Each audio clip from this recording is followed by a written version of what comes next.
clumsy display marked my first death while playing Amnesia: The Dark Descent, and as such, my first experience with the game's fail state events. I was given this hint and respawned at the last checkpoint.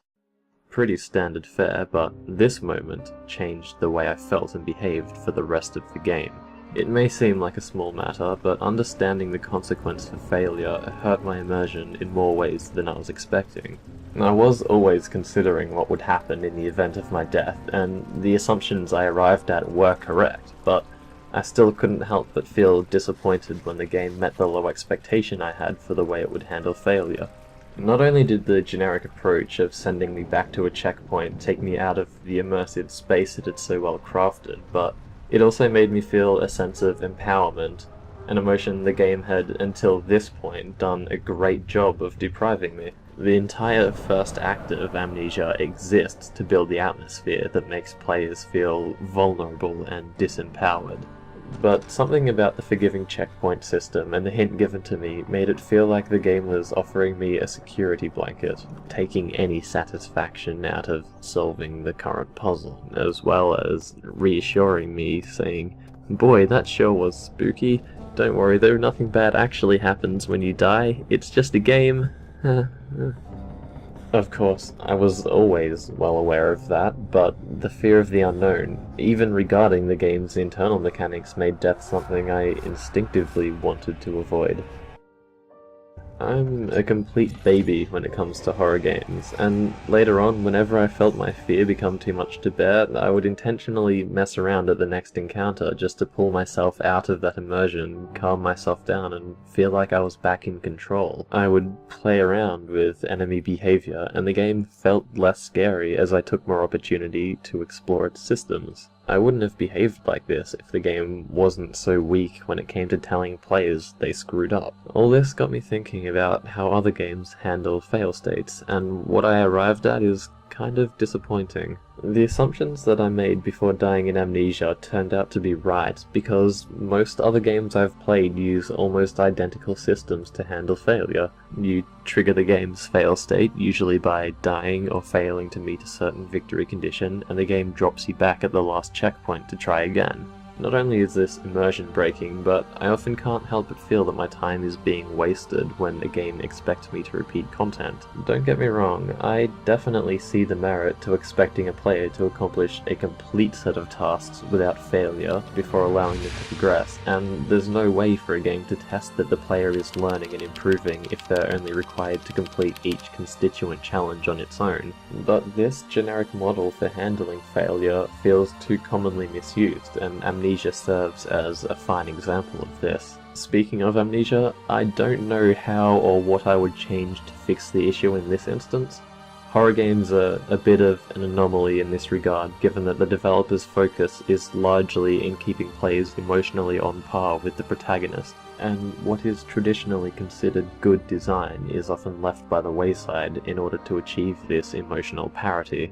You might think from my complaints about the lax penalties that Amnesia carries that I would want the game to be more punishing for failure, which in theory is a sound idea. Being set further back in the game means the player has more time to re-immerse themselves in the world, and the significant loss of time is enough to make death carry less utility for a player to figure out an enemy's behavior. However, I find it hard to believe that many players would accept a severely punishing penalty.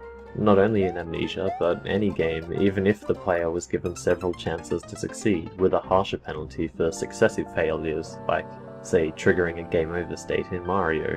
The popular opinion surrounding game overs is that it's an outdated design, something that should be left in arcades where it exists as a method to extort coins from players. The idea of losing a large amount, or even all progress, for making one too many mistakes is commonly seen as an idea that should have gone extinct with the coming of the home console. While I would be inclined to agree in many cases, I hesitate to make such wide-reaching statements. Every mechanic has its place, and while I do see the angle from which many view game overs, I think they're missing the bigger picture. Is this not technically a game over? Sure, it's taken to being called permadeath in the wider gaming audience, but isn't it really just a modern appropriation of what arcade games do, without the commercial motivation of allowing players to buy their way back into the session? Game overs are what make games games like The Binding of Isaac, Dwarf Fortress, and other roguelikes so much more compelling, even to the point that people opt into a permanent death system in games like Path of Exile or Diablo.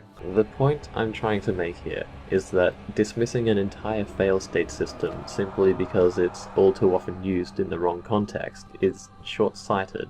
So shame on those that said otherwise. God forbid anyone should use overreaching hyperbole on the internet when complaining about games.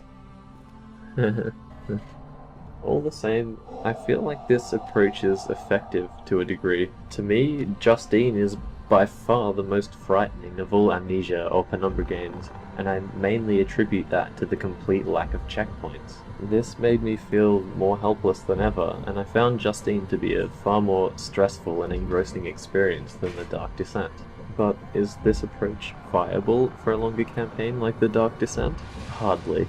Not to mention, punishing a player by intentionally taxing their time is annoying at best. I'm not saying that a greater demand on time is inherently bad, but many games feel like they don't treat their audience's time with any degree of respect. Take a game like Braid for a counterexample. The closest Braid has to a fail state exists in this room, where players must exit and re-enter the area to reset a puzzle that becomes impossible to solve if done wrong. I'm reluctant to make assumptions of Jonathan Blow's intentions, but my guess is that he didn't see failure as a meaningful part of the overall experience. Technically speaking, Braid is a platformer, but platforming only exists in Braid as a framing device to accommodate puzzles. Players aren't being tested on their platforming skill, so failure is almost entirely omitted. If a player falls in a spike pit, they can simply rewind at no significant cost to their attention or time.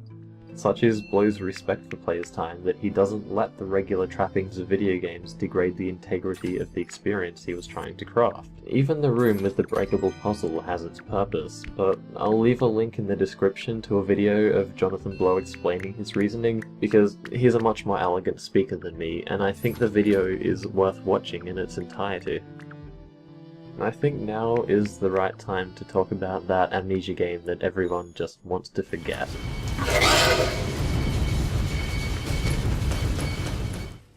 A Machine for Pigs. I never once found myself complaining about wasting time or having to repeat content in my entire playthrough. Sure, the number of enemy encounters that pose any real threat to the player are few, and even then, the encounters were so easy that even I was able to play through the entire game without dying once. This might not sound the slightest bit scary, but there were more than enough situations where I wasn't entirely certain if I was in danger.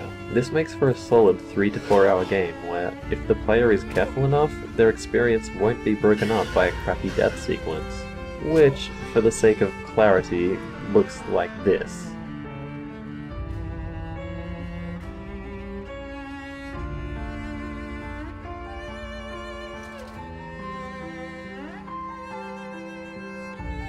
Critical though I am of the Chinese room for their inability to reconcile gameplay with storytelling, the tension the game established in its opening act was sustained for almost the entire duration, though I really have to stress almost. Madness! I know you are out here! I own this city! I am this city! No! This is not what I meant! This is not what I meant at all! I honestly couldn't say which game is better, or even which game I prefer, but as annoyed as I was about the removal of resource management and challenge, I personally found the overall experience of Machine for Pigs to be far more engaging. I would say that in this circumstance, a lesser emphasis on gameplay is worth it if it means not seeing this. Clearly though, the Machine for Pigs and Braid examples can't work in every game.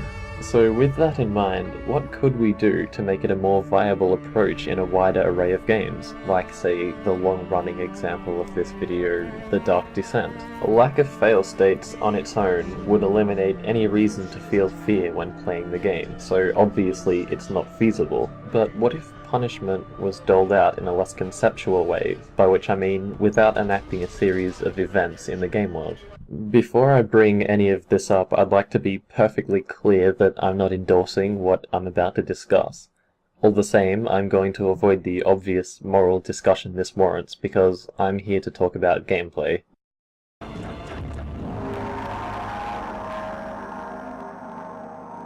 Tekken Torture Tournament uses a modified PlayStation running Tekken 3 that is capable of delivering to players, and I quote, bracing but non-lethal electrical shocks in correspondence to the injuries sustained by their on-screen avatars. Humans generally have a drive to avoid pain where possible, so there's an innate incentive for self-preservation when the threat of physical pain presents itself. Not only am I a baby when it comes to horror games, but I'm also deathly afraid of electric shocks, so I couldn't bring myself to play a horror game that employed this idea, and I think that speaks volumes of what it could do for a game. I can't see it being an overly expensive option either. Already, there are devices capable of delivering an electric shock to players without the need for them to be wired to a system, like what we see in this remote control tank toy. The idea here is simple. Think the tank minigame from the Atari 2600 game Combat with remote control tanks, but when you get shot, an electric shock is delivered through the controller. That's more or less the entire premise. I was always too much of a bitch to play more than a few rounds, but we can see right away that there is hardware, rudimentary though it may be, that could be retooled to work with a video game. I wouldn't touch it personally, but I hope you agree it's at least an interesting avenue to explore. So how about something a little more subtle that doesn't require special hardware? Even now, we have methods of inflicting, perhaps not pain, but discomfort to players with regular hardware. And take this footage from S.T.A.L.K.E.R, for example.